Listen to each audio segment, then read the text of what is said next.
Toyang's Vlog, madiscarding ina. For today's video nga at araw na naman ng mga patay at pupunta nga kami ngayon sa sementeryo. At heto nga kasama ko ang mga kapatid ko ngayon. Insert nga rin dyan sa aking kapatid na isa. Wala po kasi siya ngayon. May trabaho din kasi siya ngayong araw na ito. Dito nga po ay lalakarin lang po namin ang papuntang sementeryo. Medyo maulan nga dyan kaya nakapayong kami.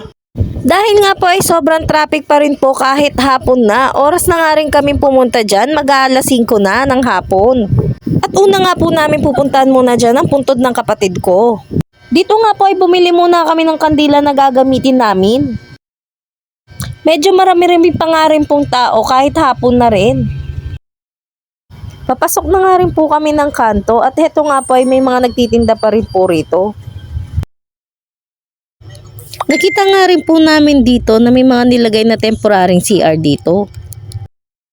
Maganda nga rin po ito para sa mga taong nag-i-stay ng maghapon dito. Hayan nga po at malapit na rin po kami sa puntod ng aming kapatid. At dito nga po ay kasunod lang po pala namin dumating ang tita namin.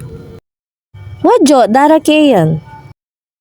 Lulupaya mong mas anak kaya kami. At dito nga po ay nagpipicture-picture muna kami. Inumpisahan na nga rin namin sindihan ng kandila itong sa lolo namin.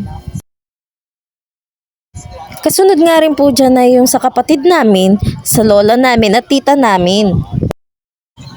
Dito nga po ay nag-stay muna kami at hinintay rin namin malusaw ang mga kandila. Pati nga po si tita ko ay pinagsindi niya rin po ng kandila ang kapatid namin. Heto nga po ang mga puntod ng mga mahal namin sa buhay.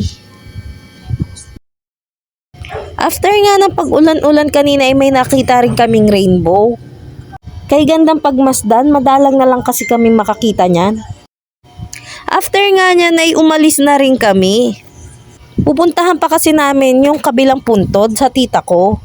Kaya dito naman ay nagpaalam na ang aking tita dahil uuwi na rin siya. Dito nga ay medyo dumidilim na rin. At dahil nga sa napagod kami naglakad-lakad kanina ng papunta kami ay nagmerienda muna kami dito sa may mga nagtitinda ng fishball. Dito nga po ay hindi ko napansin si Ate Aisa po pala ang nagtitinda. Kaya raw po kanina pa akong tinitignan sabi ng mga kapatid ko. Dahil kakilala pala raw ako ng nagtitinda.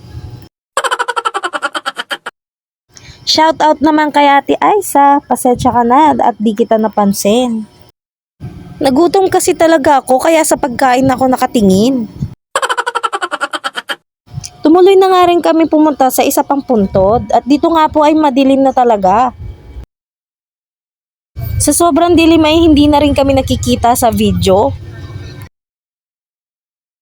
Pero kahit madilim na ay marami pa rin talagang tao rito.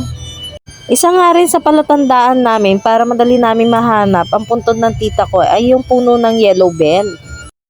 Sana naman ay hindi nila tanggalin iyon at maliligaw kami. Dito nga sa direksyon na pinuntahan naming puntod ay wala na rin mga katao-tao. Pansin ko na lang nga talagang kami na lang ang tao rito. Dito nga po at nakarating na kami at pinagsindi na rin namin ang kandila ang tita namin. After nga rin po namin sa sementeryo ay umuwi na rin kami.